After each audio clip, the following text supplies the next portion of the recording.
Alright, what is up everybody? We are back with another edition of Everyday Hoops. Hope you guys are having a good one. Today, I'm going to be reacting to a 2025 NBA mock draft done by Bleacher Report a couple days ago. We are very close to the March Madness and tournament time. And so, these draft prospects, you're about to get to know them a lot more. I'm going to react to a mock draft and see what I feel about it here in today's video. Thank you guys for the views on the videos on the shorts recently. I really appreciate it. If you do like the content around here, consider subscribing, liking, turn notifications to all stuff like that. I'd really appreciate it. It really helps out a lot. We're on the road to 1,000 subscribers, getting closer and closer as the days go on. So every like, subscription, notification, all that would be really much appreciated. Links to my Twitter and all that stuff down in the description below. And yeah, don't waste any more of your time. Let's get right into it. Alright, so here's the article: 2025 mock draft 2-round predictions, pro comparisons into March Madness. Shout out to Jonathan Wasserman for the board or for the mock draft. And yeah, let's get started. I'm gonna do the first round. If this is a full 2-rounder, I'm not gonna do both rounds, but I'm gonna do just first round and see what my thoughts are. So first one, Washington Wizards have Cooper Flagg out of Duke. Number one pick, pro comparisons to Franz and Jalen Johnson.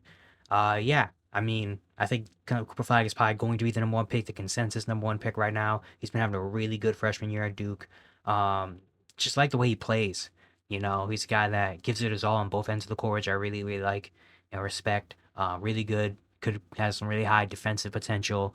Offensively, can kind of be a guy that can, put the ball on the floor, get to the basket, is athletic. A 3-point shot isn't super elite yet, but you can see there's a pathway to it. And the Washington Wizards kind of need Cooper Flagg. They don't really have the building block. Yeah, I think Cooper Flagg can come in and be a really nice building block for the future for the Wizards and can help them on both ends of the ball. And I just feel like that would be a perfect pick for Washington to get Cooper Flagg. Obviously, that's what they want. That's why they're like 14 and 40 something, 14 and 50 something. But yeah, Cooper Flagg, number one overall pick. I feel like that's just kind of like definite, set in stone that's kind of gonna happen. You know what I mean? Number two, Charlotte Hornets have Dylan Harper out of Rutgers. Harper, they have pro comparisons: Kobe White, De'Aaron Fox, Jalen Brunson. Interesting for the Hornets to get Dylan Harper. They already have LaMelo Ball, but then again, I also guess the Hornets are a team that low key kind of needs to draft on talent and just need the best player available. And I think Dylan Harper probably is the second best player available in this draft. I mean, being a point guard, I like the way Dylan Harper plays as well. I like the pace he plays with. He can get downhill and get to the bucket. He can pull up and shoot. Like, he's very skilled, very crafty. He's big. He's what, yeah, 6'6", 215 as a point guard. Could also be a combo guard. You would think with that size, putting him next to LaMelo Ball, giving LaMelo Ball a little bit more of kind of like a, not putting as much, take some pressure off of LaMelo to have another guard that can come in and also be able to score and create. Could be a very interesting backcourt, depending on how long LaMelo stays there. But I think for the Hornets, even though you do have LaMelo, I think they definitely do still need to draft on best player available and just need as much talent as possible. I think Dylan Harper brings them that. So I don't mind this pickup for the Hornets if they do get this at the draft. Number three, the Utah Jazz take Ace Bailey out of Rutgers. Pro comparisons are Brandon Miller, MPJ, or Rashard Lewis. The Jazz getting Ace Bailey, I think that's interesting. They've had a lot of draft picks recently. I guess they don't really have a three. They play Lauri Markkanen at the three next to John Collins, Walker Kessler. They don't really have a three or a forward that can do the things Ace Bailey does. Ace Bailey, he's a shot maker. He takes some tough ones, but he's going to make a lot of them. The shot making level for an 18-year-old with that size at 6'10" is just something that I don't think a lot of teams are going to be able to pass up. Like being a 6'10" guy that can make shots the way and take the shots the way Ace Bailey can is, again, something that's like not really seen a whole lot, which I love the MPJ comparison. Obviously, he's probably not going to be. MPJ's kind of more like just a catch and shoot guy. I think Ace Bailey has a little bit more to his game than just being a catch and shoot shooter. Which what intrigues you is the ball handling and be able to go get a bucket himself. The playmaking obviously is something that teams want to see more of. But I think for the Jazz, getting a shot maker like Ace Bailey that maybe potentially could be a face, because the Jazz are also kind of missing a face. They have really good players like Walker Kessler, Keontae George, Isaiah Collier. They have, Cody Williams, Taylor Hendricks. They have really good surrounding pieces, but they don't have that guy that's like, all right, this is the focal point of our rebuild, and we're going to build around him. Ace Bailey, can he be that? I'm not 100% sure. But It's worth a try, and I don't mind this pick for the Jazz. They're another team also that kind of just needs talent, and Ace Bailey's really talented. Pelicans take VJ Edgecombe out of Baylor with the number 4 pick. His pro comparisons: Andrew Wiggins, Victor Oladipo, and Iman Shumpert. Think about the Pelicans. If they don't end up getting number 2 and they don't end up getting Dylan Harper, VJ Edgecombe. Thinking about him with the Pelicans. Um, Putting him at the 2, so I mean to have him next to along with CJ, along with Herb Jones, along with DeJounte when he comes back, Zion, Trey Murphy. I mean, he's definitely a place where he can go and doesn't have to be, a star right away. I mean, the Pelicans already have talent, even though they have been losing a lot of games this year. Pelicans have talent, so he doesn't have to come in right away and be a focal point. He can come in and kind of slowly develop, which is what he kind of needs. He ultra athleticism. You have the athleticism, the two-way ability. Really, is just the jump shot is the big question mark. Is he going to be, how consistent can the jump shot be at the NBA level? Which is why the comparisons of Wiggins, Oladipo, Shumpert, just athletic wings, ultra athletic wings, that have a two-way ability as well. And I wouldn't mind that for the Pelicans. I wouldn't mind that. Probably maybe best player available. Just gets a guy that can come in.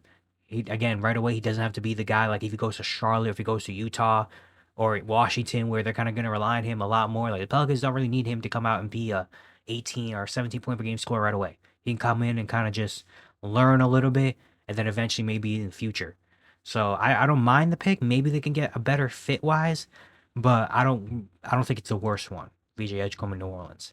Number 5, the Raptors take Kaman Malak. I think that's I forget how to pronounce his name all the time. From Duke, 7'2", 250-pound big comparison of Mark Williams. The Raptors, I would like this for the Raptors. Jakob Poeltl is really good, but he is a little bit older, I guess. And teams are definitely going to be wanting to get Jakob Poeltl. And I feel like this is a Raptor guy. This is a Raptor pick. I mean, kind of a little bit raw, 18 years old, crazy wingspan, a lot of size. Like, this is just, I mean, imagine having a lineup of him, Scotty Barnes, Brandon Ingram out there on the court together. That's insane amount of just size and length, in your front court. So, yeah, I think Kaman Malak, I really like him. I really think he can be a really good player. I like watching at Duke. He's really skilled and talented. He's still raw, he's only 18, still gonna need some work. But, for the Raptors, you're in a good spot because Raptors already have Scotty, you have BI, RJ, IQ. You have so many guys already that Malak doesn't really have to do anything crazy. All he has to come in and do is just set screens, block some shots, and rebound the ball. He doesn't have to put any scoring or any offensive ability really on display right away. So he's got the safety. He's got to just be the safety blanket. So yeah, I think this is a Raptor type pick. I mean, again, the Raptors always draft guys with, that maybe a little bit raw, but with, length and size that could be defensive pieces. Like, the Raptors do that all the time. 6, the Brooklyn Nets take Trey Johnson. Pro comparisons of Allen Houston and Tyler Hero. Think about the Nets, Trey Johnson. I don't know how much I really love this pick, just because, I mean, you have Cam Thomas. And Trey Johnson is kind of like a Cam Thomas. He's a bucket-getting 2-guard. A bucket-getting, definitely more, and again, more of a jump-shooting, bucket-getting type 2, which is what Cam Thomas is. So unless you're getting rid of Cam Thomas and you don't believe Cam Thomas is going to be the guy of the future, and Cam Thomas up for an extension, so maybe unless you decide get rid of him and you replace him with Trey Johnson, I don't know. I would more like Kasparis here, especially if they end up at 6 where they miss out on guys like Ace Bailey and all that stuff. I think Kasparis, would be a better pick here potentially. But I do understand the Nets just kind of being another team that kind of just needs talent, and Trey Johnson has the potential to be a high ceiling guy with the way he can score the ball, and the way he can, like with the size, the way he can score, he can light up. But then again, you also have Cam Thomas. So I don't know how much. I think this might be the weakest pick of the draft so far. I think Brooklyn Nets Trey Johnson. I'm not sure how much I love that. 7, the Thunder get the pick. The Sixers don't. They end up with Asa Newell out of Georgia. Comparison to Jalen Smith, Brandon Clark, and Jonathan Isaac. I don't mind this pick at all. I mean, Asa Newell is a guy that plays with a lot of energy. Plays with a lot of energy. Plays on both ends. Guy that doesn't really need the ball in his hands. He's not going to be an offensive creator like that. That's why I like the Brandon Clark kind of comparison, just being a energy big that can be versatile on both ends offensively. He can have the ball in his hands and make easy passes. He can finish plays off. But then the defensive end, he can also, with 6'11", he can move his feet very well. I think if the Thunder end up keeping this pick, I think Asa Newell is a great addition. They need size. They need versatility, size at the forward center spot. And I think Asa Newell could be that. So I think that that's a great pick for OKC. Number 8, the Chicago Bulls take Colin Murray Boyles out of South Carolina. CMB goes top 10. Co-comparison to Julius Randle and Anthony Mason. I'm sorry, I thought that said D'Anthony Melton. I was going to say that's a crazy range, but Anthony Mason, Julius Randle. I like Colin Murray Boyles. I think he's a very unique player in this draft, being kind of a undersized 4 at being only 6'7", but he has the body at 245, the body, to play the 4. He's got, he's a good passer, good defender, a lot more faster and good athletically than you'd think. He can score in the paint. He's got good footwork, good hands. He's not an amazing shooter yet, but he has the potential potentially. Like he's a guy that can be. He's a very unique prospect, a very unique player. And I honestly feel like he's one of those guys where it's going to be very situational with him. Like obviously for every prospect and all that stuff, situation matters a whole lot. But I figure for him, guys like him that have so many different asset skills to his game, wherever team he goes to, whatever team tries to mold him, is really gonna make or break. The Bulls need some size. They also need talent. I don't know how much I love this pick. Maybe for Colin Murray Boyles, I would think maybe they would try to go for a guy with maybe a higher ceiling for the Bulls. But I'm not mad at it because again, I like Colin Murray Boyles. I think he could be a very good player in the league, and the Bulls need some kind of forward center. They need that position. They need that position. They need somebody that can, be an interior presence. And even though he's not a 6'11" center, he's a 6'7" big that can do some different things around the paint and with also some other things in his game, like passing and stuff. So I think it's an okay pick. Number 9, the Spurs take Kasparas Jakujonas out of Illinois. Pro comparison to Chauncey Billups. This is an interesting one for the Spurs. They just bring in De'Aaron Fox. You already have Stephon Castle, and now you bring in another guard in Kasparas. Very, very interesting. Maybe you think maybe he plays a 2, or maybe we draft him as a backup op. I don't know. I don't know how much I feel about this. I like Kasparas as a prospect, and if the Spurs didn't trade for De'Aaron Fox, I wouldn't mind. But with having De'Aaron, and you also drafted Stephon Castle last year, who wants to be kind of like a combo guard. I don't know where Jakujonas really fits in to the system.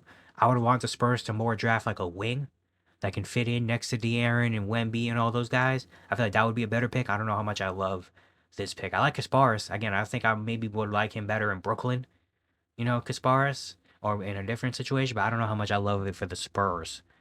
10, the Blazers take Con Kneppel out of Duke, pro comparison to Kevin Huerter. The Blazers, I don't think that's a bad pick. I mean, I think Con Kneppel can be a guy that whatever team drafts him, he can fit in and be a really like, not saying he's going to come out rookie of the year or anything like that, or have an insane rookie year, but I feel like Con Kneppel could be a guy where wherever he goes, he's going to really thrive wherever he goes. Portland, I don't mind that as a spot for the Blazers or for him, considering the team. You can always use 3-point shooting, and the Blazers don't have really a surplus amount of 3-point shooting. I mean, you have Anthony Simons, Jeremy Grant can hit some threes. After that, it's like Shane Sharp is kind of hit or miss. Denny isn't really a 3-point shooter like that. Toumani Camara still kind of developing as a 3-point shooter. You don't really have a lot of wings that can just flat out shoot the ball like Con Kneppel can. With the size and with the potential, with the defensive potential as well. And he's also going to go to a team that he doesn't really need to be too much more than he asked for. They already have so many creators and guys. All he needs to come in is just come in and shoot some threes and buy it on the defensive end. And I think he can do that. So I think that's a nice pick for the Blazers. At 11, the Spurs get another pick and they take Derek Queen. I like this pick a lot better than the Kasparas pick at number 9. Pro comparison to Alperen Sengun.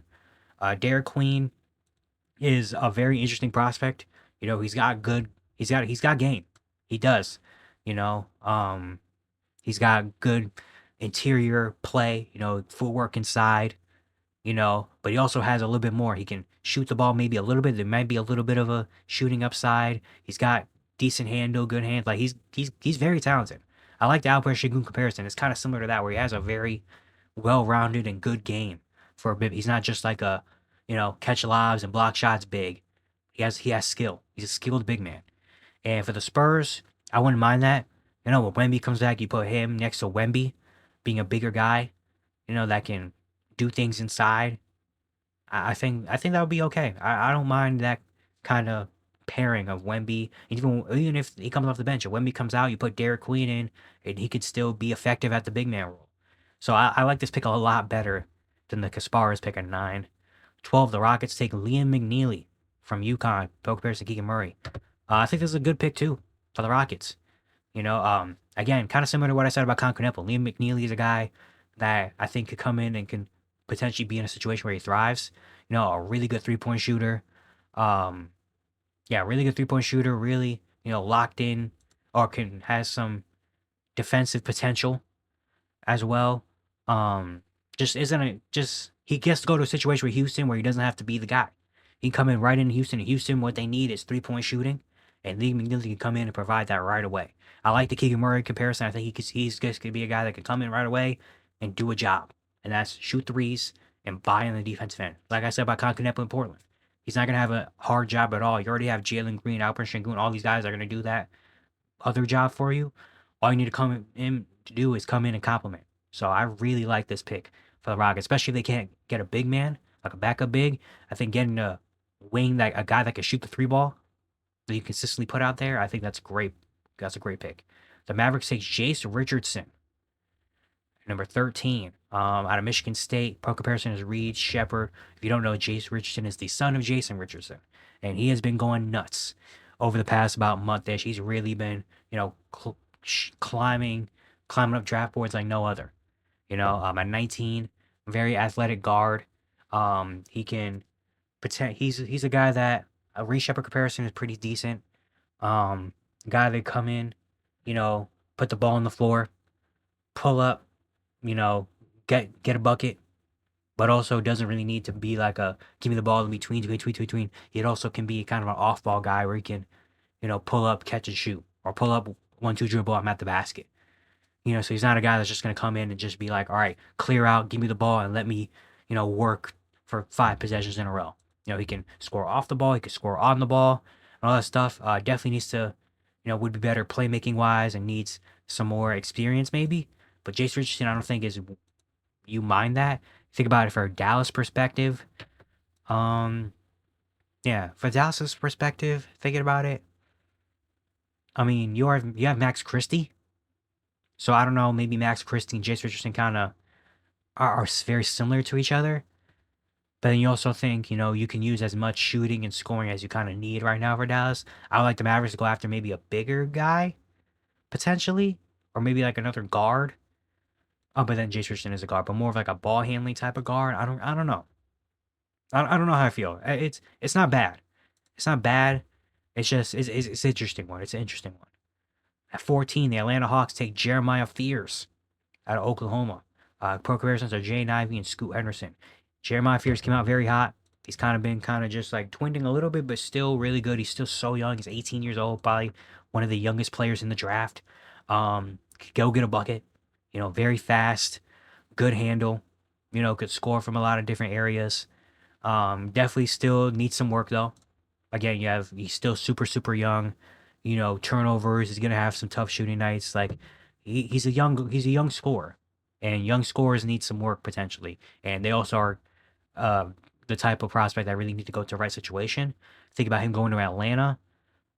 They did draft Kobe Buffkin 2 years ago, who's kind of maybe in a little bit of a similar mold, but then Kobe Buffkin also hasn't really played so far in his career. So maybe Jeremiah Fears come in and take that opportunity and take that spot, being another guy that can handle the ball and score next to Trae Young.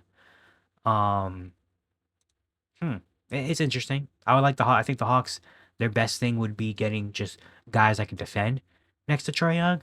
But if it looks like they can't really do that a whole lot right now, maybe getting another guy that can just score the ball and help out Trae Young a little bit maybe could be good. So I don't mind it. I think it's an okay pick. I don't mind it. The Atlanta Magic take Ben Saroff.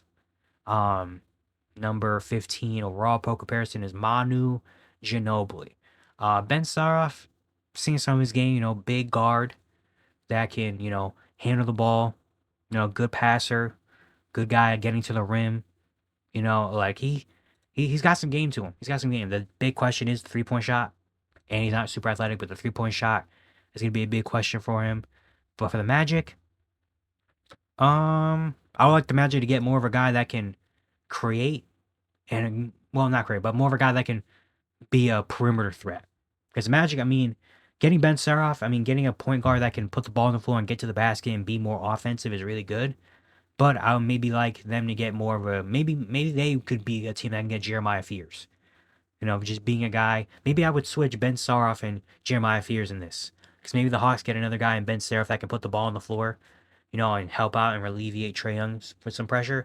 And the Magic can get a Jeremiah Fears, get a guy that can just score on the perimeter and just take some shots that you trust him on the perimeter. But I don't think this is a bad pick at all. The Magic getting a guy a guard that can put the ball on the floor would be okay. 16, the Thunder get another pick in this draft. Oh my God, take Noah. Oh my God, I forgot how to pronounce his name. Esengwe. Just call him Noah. Also plays on the same team as Ben Saroff. Pro comparison is Jabari Walker, Precious Achua. Yeah, he's a Noah. Watching his highlight tape, he's a guy that runs the floor. He definitely can run the floor. He's gonna run the floor. He's gonna bring a lot of energy on both ends. He can rebound. So I like the Precious Achua, kind of the Jabari Walker, kind of like that energy 4 that's gonna come in and not gonna do too much anything crazy, but he's just gonna come in and provide good minutes, good energy, run the floor, can rebound. You could play him at the 4, maybe potentially play him at the 5, and steal some minutes there, and just maybe get a jump shot once in a while. So like I think that's good comparisons right there. I think that mold is what he can be. Think about for the Thunder. Oh, I forgot this is the Thunder, not the Miami. Wait, this is the Heat? No, this is the Thunder. Yeah, this is the Thunder. Thunder via Heat. Okay. Yeah, I mean, why not for OKC, right? Why just get more size? They drafted Asa Newell early. Let's go get Noah. Let's just go get as much size as we potentially can. So just in case Chet and Isaiah Hartenstein get injured again, we should have more size that come in. He's also a guy that doesn't need the ball in his hands. He's a guy that's gonna come in and bring some energy on both ends. So why not if you're OKC at this point? Number 17, the Utah Jazz take Igor Demon out of BYU. Pro comparison is Josh Giddey. The Jazz getting Igor. I mean, you do have Isaiah Collier is having a really solid rookie year. You have Keontae George, who you're still trying to maybe develop as a point guard. I don't know how much I love this pick for the Jazz. You get Igor. Igor, I think Josh Giddey's a good comparison. He's a guy that, really amazing playmaker, maybe potentially the best playmaker in the draft. Really good passer, big body at being a 6'9" guard. Has its upsides, being a ball handler, playmaker, guy that can get to the rim, but not a great shooter. Not a guy that's going to come out and go get buckets on his own. He definitely is more of a team player, playmaker, which is good. But think about it for the Jazz, you have Isaiah Collier and Keontae George already, but maybe you think Keontae George is more of a 2 and more of a scoring guard, and Isaiah Collier is more of a scorer and playmaker. So maybe you bring in Igor to more be the table setter for everybody. I don't think it's a horrible pick. And again, the Jazz just kind of need talent. Igor he probably has a spot in the NBA somewhere. But I think it's a decent pick. I don't think it's a great pick, but I think it's a okay-ish pick. Number 18, the Miami Heat take Nolan Traore. Comparison Alonzo Ball. So the Heat get another point guard, an actual point guard, instead of Tyler Hero being the point guard and Terry Rozier kind of. So you get a point guard, guy that can pass the ball, pretty solid, good handle, not a very great scorer, not a great shooter scorer yet, which what Miami kind of needs. But then again, I guess them having a guy that can take some ball handling responsibilities out of Tyler Hero's hands, even though Tyler Hero's been amazing with the ball recently. I think it's an okay. I think it's an okay pick. I can see the vision. I can understand why the Heat would take Nolan Traore.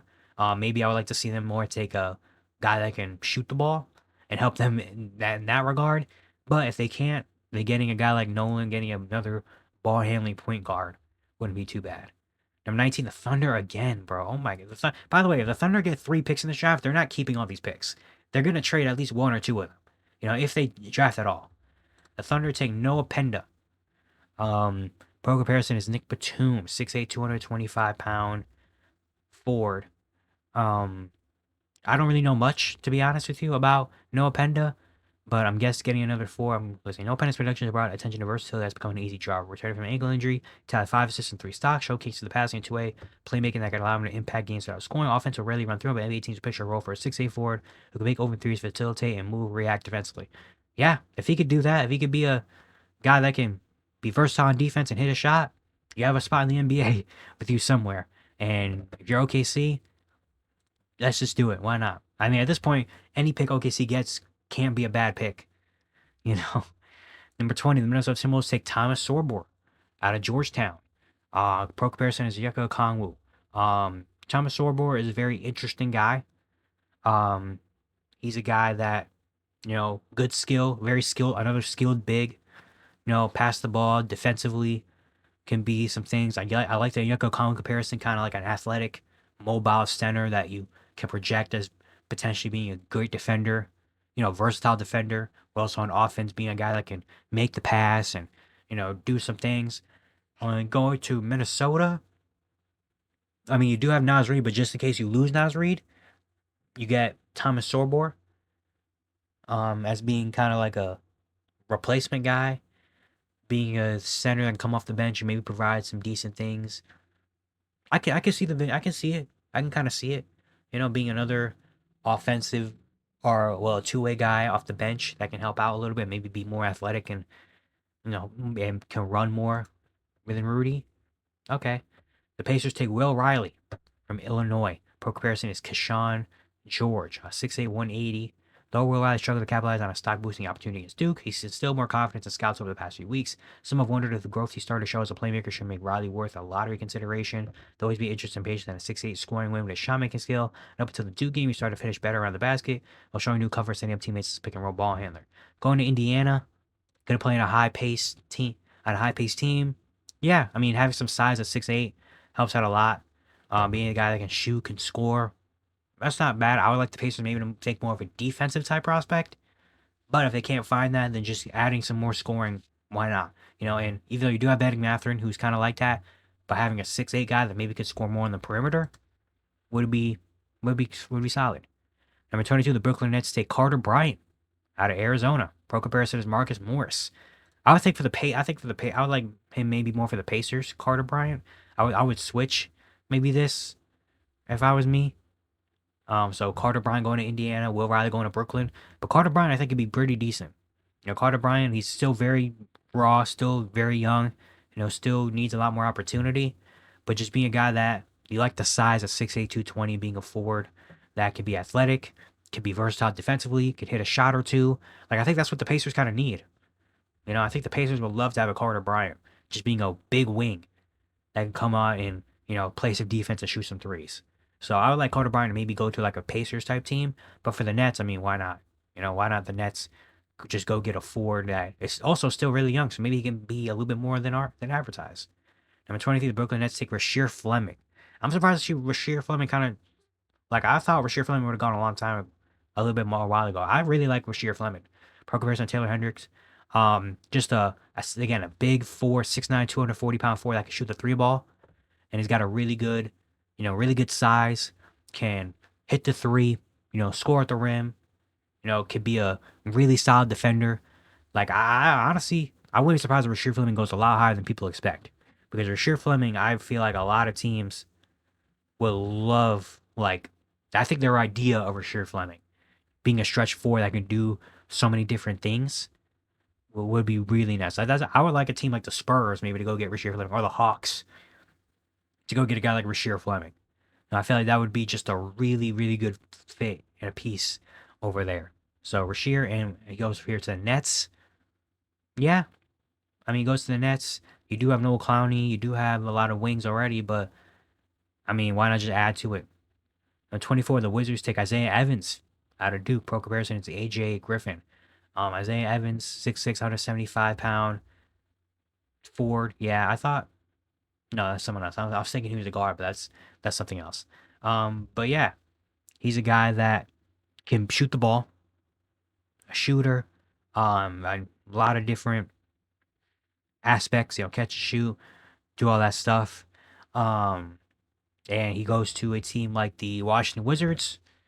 Yeah, and he's still super young. He's still only 19 years old, so maybe he has a little bit more to his game, and you can kind of develop him more. But I mean, why not get some more shooting over there in Washington with all these young guys? Just get another young guy that can shoot the three ball.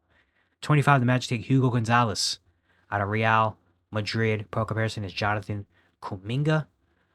Gonzalez, if I'm remembering Hugo Gonzalez right. Yes, yeah. Okay, so he's a guy that can, um, athletic, get to the rim, could score off the rim, cuts and driving and do all that stuff. He's got good athleticism, and he goes to the Orlando Magic. Again, I would probably like more of a guy that can be on the perimeter and can shoot the ball, but apparently he's been making some shots recently. So if he can be a consistent 3-point shooter while also having the ability to drive and play off the ball with Paulo Franz, that can work a whole lot. 26, the Hawks take Danny Wolf out of Michigan, Pro comparison Hino Turkoglu. Danny Wolf is one of the more intriguing pieces in this draft. I mean, kind of a center that can do so many different things. You know, being a center that can score inside, hit threes a little bit. You know, not I'm saying 3-point shooter, but can hit a three or two. Solid defensively, really good ball handler, really good passer for a center. And he goes to Atlanta Hawks, which is very interesting to think. The Hawks, you have a Trae Young and Danny Wolf, where Danny Wolf can kind of be another guy that can take some pressure off of Trae Young against ball handling wise. I'm very interested to see. I think Danny Wolf's also another guy, kind of similar to what I said to a couple other prospects, where wherever team he goes to is gonna make or break. Because if he can go to a team that can let him kind of have the ball in his hands and let him, not saying have him be the point guard, but have him kind of have more ball handling and be like dribble handoffs and pick and rolls, do all that stuff like that. Like I think he could be a very he's a very intriguing guy. He's a very intriguing and a very fun player. So Danny Wolf going to the Hawks, I don't think that's a bad pick. They do have Onyeka Okongwu, but maybe you think. And didn't they draft a big earlier? No, they drafted Jeremiah Fears earlier. But Danny Wolf, that's an interesting one. The Nets take Boogie Flan out of Arkansas, progress out of Kemba Walker, Rob Dillingham. Yeah, the Nets have like 4 picks in this draft. Oh my god. Boogie Flan, getting a point guard. I don't mind this at all. I mean, 18-year-old point guard that can, create, has some, creation, playmaking, shot making, like that type of stuff. Sure. I mean, the Nets don't really have a young point guard that has potential. Like right now, their point guards are like D'Angelo Russell. So why not go get Boogie Flan, just a guy that's really young, that has shown some things, show some flashes, and let's try it out. The Celtics take Nick Clifford out of Colorado State. Pro comparison has Landry Fields. I like this pickup for the Celtics, being a 23-year-old, 4 or 5, I think 4-year guy, 4-year guy in Clifford that is going to do a lot of different things. He's going to play solid defense. He's got a good size to him. He can rebound. He can kind of just do a little bit of everything. And when he goes to the Celtics, he's not going to have to really have a whole big role for himself. All he has to do is come in, give some good effort defensively, and hit some shots here and there, and you'll be fine. The Clippers take Cam Jones out of Marquette, 29th overall. Pro comparison Malik Monk. I don't mind this for the Clippers at all. I mean, getting a guy that can have the ball in his hands, can score a little bit. I feel like all the Clippers kind of drafts in the past couple years have just been guys that had just been super raw and super kind of like 18, 19-year-olds that need a lot of time to develop. Cam Jones is 23, so he can come in right away and kind of be maybe the backup guard or a backup guard for the Clippers right away. Being a 6'5", a guy that can score. He's a very good playmaker now. Can make some shots. Like, I don't mind this pick at all for the Clippers. And the last pick of the first round, the Suns take Johnny Broome out of Auburn. I don't mind this pickup at all either. Comparison to Marquise Morris, Johnny Broome's having a really good year. Auburn is just really, really good. Even though he is 22 years old and we don't know, in the NBA how he's really gonna fit. But I mean, being a bigger body that knows, has energy, can be a really good, rebounder, finishing, defender, just being a guy that can, be an interior presence and bring energy in the defensive end for the Suns, will help out a whole lot. But yeah, that's the first one of the draft. Some pretty interesting picks right here. I think some pretty interesting ones. Um, Solid draft. I can kind of see a vision for basically every one of these picks. There's a lot of them that I was like, but I can see the vision. There's a lot of them that I really, really like. And I'm very interested to see how this keeps going and very excited to watch March Madness and the bracket and even the conference tournaments have been really fun. And I cannot wait to see more of it. But yeah, it's gonna be it for today. Hope you guys enjoy it. Once again, if you do like the content around here, consider subscribing, liking, turn notifications, do all stuff like that. I'd really appreciate it. It really helps out a lot. Once again, we're on the road to 1,000 subscribers. So every single subscription and like and all that stuff would be really much appreciated. And yeah, I'll see you guys tomorrow.